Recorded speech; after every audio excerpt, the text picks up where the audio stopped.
मह्यं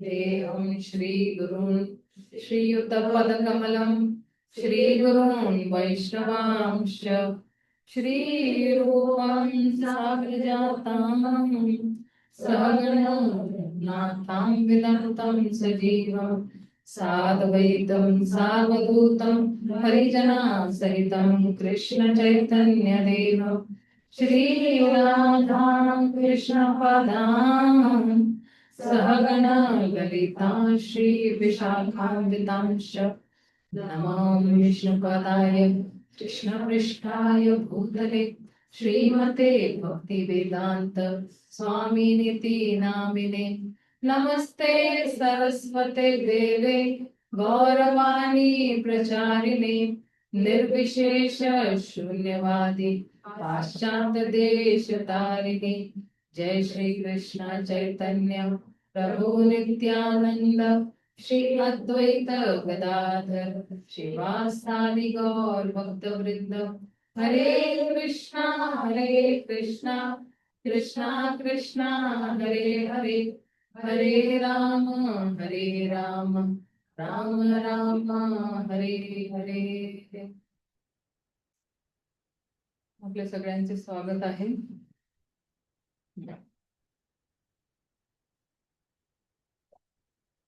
तर ईशोपनिषद श्लोक 13.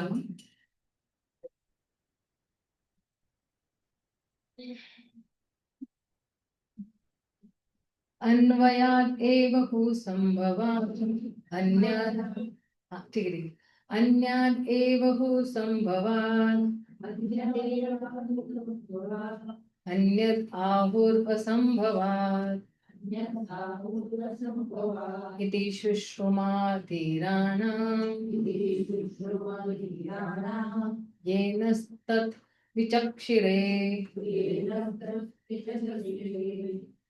जरा त्याचा कोणतरी अनुवाद वाचा. हरे कृष्ण प्रभूजी, त्यांना सांगा ना जरा पाण्याची बॉटल द्यायला मला. असे म्हटले जाते की सर्व कारणांचे कारण भगवंतांचे पूजन केल्याने एक प्रकारे फळ मिळते, तर जे परम सत्य नाही त्याची पूजा केल्याने दुसऱ्या प्रकारचे फळ मिळते. हे सर्व त्या धीर पुरुषांकडून ऐकायला मिळते ज्यांनी त्यांचे स्पष्टपणे वर्णन केले आहे. आता बघा, जेव्हा आपण परम पुरुष भगवंताची कृष्णाची जेव्हा आपण पूजा करतो तर तिकडनं एक काय कारण की ते उशीर झालाय ना म्हणून. तर ते म्हणतात की परम जे आहे, जेव्हा आपण परम पुरुष कृष्णाला आपण जेव्हा त्यांची भजन करतो किंवा भक्ती करतो, जे सर्व कारण आहेत, तर त्याच्याने आपल्याला एक परिणाम मिळतो. आणि दुसरा परिणाम, जेव्हा आपण परम भगवंताला आपण त्यांची भक्ती नाही करत तर तो दुसरा परिणाम मिळतो आपल्याला. आणि जेव्हा आपण शुद्ध भक्तांच्या मुखांमधून जेव्हा आपण हे ऐकतो आणि समजून घेतो, ज्यांनी ऍक्च्युली त्यांना चांगल्या पद्धतीने वर्णन केलेलं आहे. तर आता बघा, याच्यामध्ये 2 विभाग आहेत. काय पंखा चालू करायचे का? करा चालेल.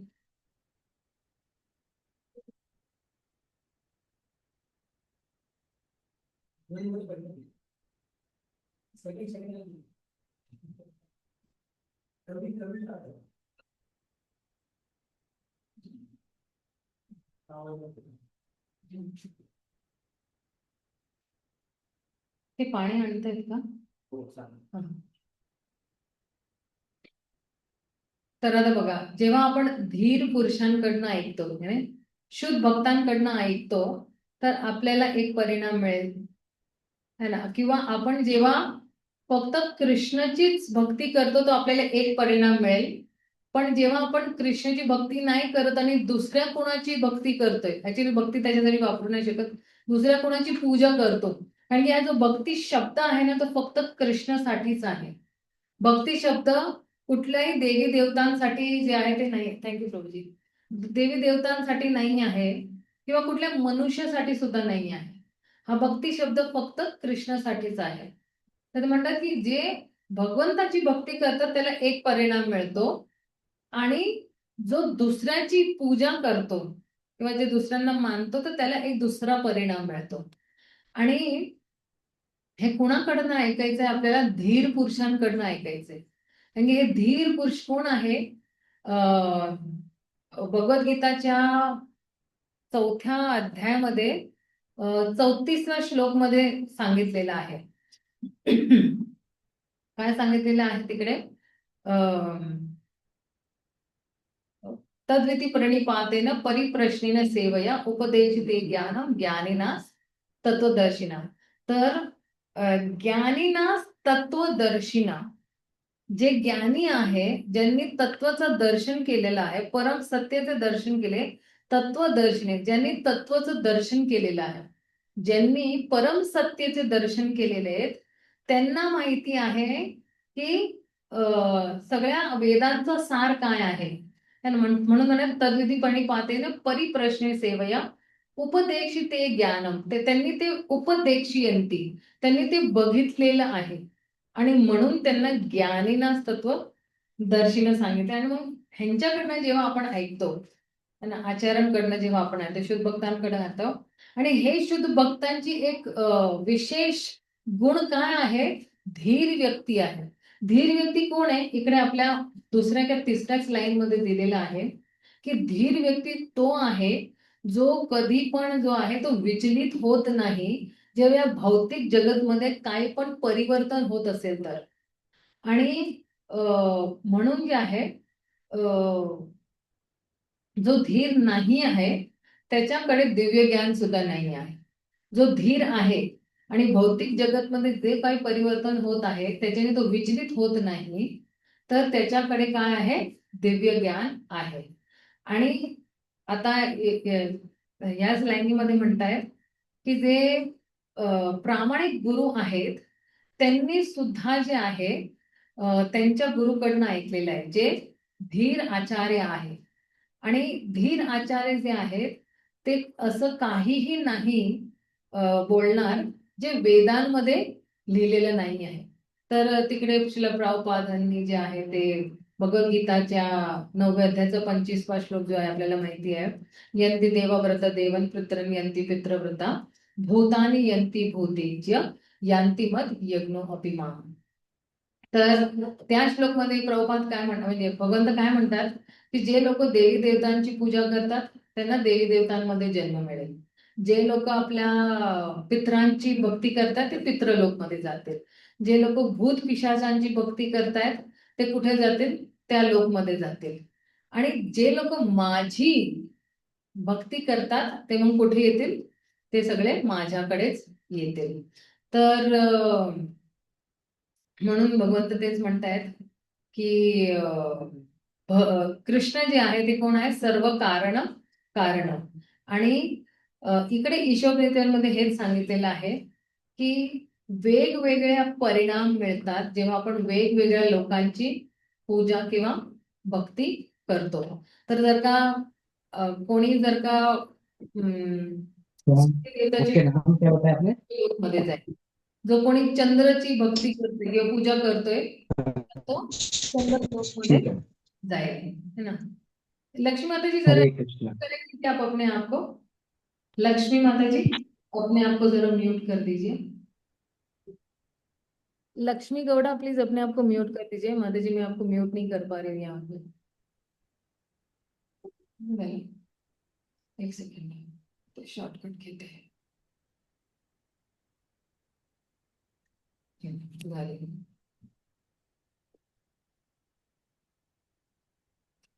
आता पुढे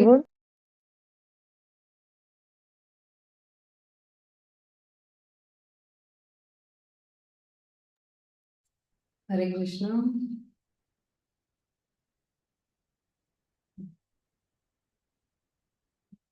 पुढे मग ते काय सांगतायत की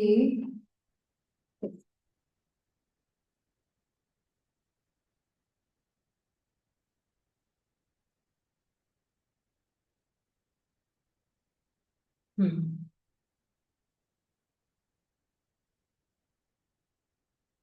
आणि कुणाला या पृथ्वीवरती राहायचं असेल स्वतःचे प्लॅनिंग करून तरी तो कायमच्या इकडे राहू शकतो. आणि आता जे वैदिक ग्रंथ आहेत ते काय म्हणतात की जर का काही लोक काय म्हणतात माहितीये का, तुम्ही कुठली वाट पकडा, जायचं तर एकच जागेला आहे. ऐकलं असेल ना, किसको भी भजो, जाना तो एक ही जगह पर है. ऐकलं असेल ना हिंदी मध्ये, सब सब रास्ते एक ही जगह पे जाते हैं या एक ही जगह में मिलते हैं. लेकिन ऐसा नहीं है. जो भूत पिशाच को करेगा तो भगवान के पास थोड़ी ना जाएगा. तुम्हारी आस्था भूत पिशाच में है तो तुम उनके लोक में जाओगे. अगर किसी को सूर्य देव चंद्र देव में आस्था है तो वो चंद्रलोक सूर्यलोक में चला जाएगा. राईट. तर असले म्हणजे मूर्ख जे आहेत असे म्हणतात ना, शब्द जे आहेत ते म्हणतात की जे लोक स्वतःला गुरु मानतात असल्या लोकांकडनं आलेले आहेत. आणि म्हणून जे आहे की जेव्हा आपण कुणाला मार्गदर्शन सुद्धा देतोय की गुरु कुठल्या संप्रदायामधनं करायचा, तर आपल्याकडे निदान 2-4 तरी चांगल्या माहिती असायला पाहिजे की आपण जर कोणाला सल्ला देतोय की तुला फक्त इस्कॉनच्या अंतर्गत मध्येच का गुरु करायचे आहेत, का इस्कॉनच्या बाहेर नाही करायचे आहेत. तर एक तर जे आहे इस्कॉन एक प्रामाणिक संस्था आहे, 4 संप्रदायामधून एक प्रामाणिक संप्रदाय आहे, आपण हेही सांगू शकतो. दुसरं म्हणजे की हे 4 प्रामाणिक संप्रदायामधनं आता ब्रह्ममाधव गॉडे संप्रदाय ना ते अगदी टॉप वरती आहे. रँकिंग रेटिंग जे म्हणतो ना आपण त्याला, त्याच्यावरती ते टॉप वरती. मग श्री संप्रदाय येतोय, मग रुद्र संप्रदाय आणि कुमार संप्रदाय. रुद्र संप्रदाय लुप्त होती आहे, कुमार संप्रदाय सुद्धा लुप्त होते, कारण की ते जो ज्ञान असतो ना गुरु शिष्य परंपरामध्ये ते ऍक्च्युली ते कट झालेला आहे. म्हणून तो जो आताही जो आता जेवढे राहिलेले आहेत ना तेही त्यांना एवढं बरोबर ज्ञान नाही आहे. ते थोडंफार अर्धवट ज्ञान, अर्ध कुकुटी ज्ञान आहे, उसके पास एक आधा ज्ञान आहे. जसे एक कंपाऊंडर असतो ना, तो काही डॉक्टर नसतो. राईट. कंपाऊंडर कडे फक्त जो त्यांनी त्या क्लिनिक मध्ये जेवढं ज्ञान घेतलं तेवढंच ज्ञान आहे, त्याच्या बाहेरचं ज्ञान नाही. तर कंपाऊंडर डॉक्टर नाही होऊ शकत.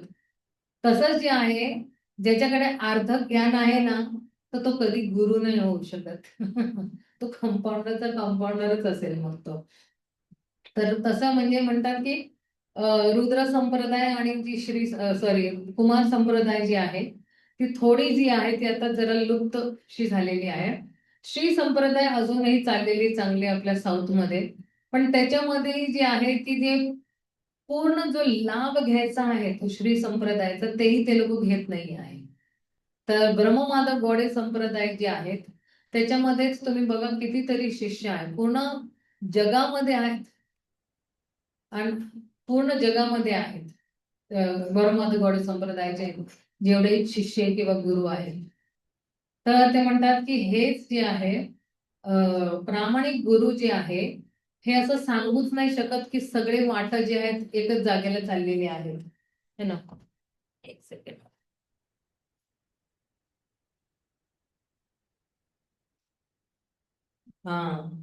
इकडे प्रभुपाद एक खूप चांगलं उदाहरण देत आहेत.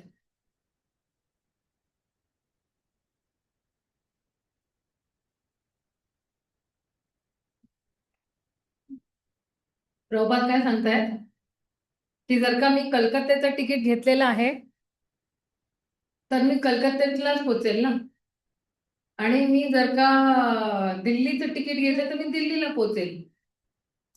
तर तुम्ही जिकडचं तिकीट खरेदी केलेलं आहे, जरा बोलू नका ना, ती आल्या आल्या बोलायला लागली. तर जिकडचं आपण तिकीट घेतलेलं आहे तिकडचंच आपल्याला जायला मिळेल ना. पण हे जे तथाकथित गुरु आहेत ते काय म्हणतात की कुठलेही तिकीट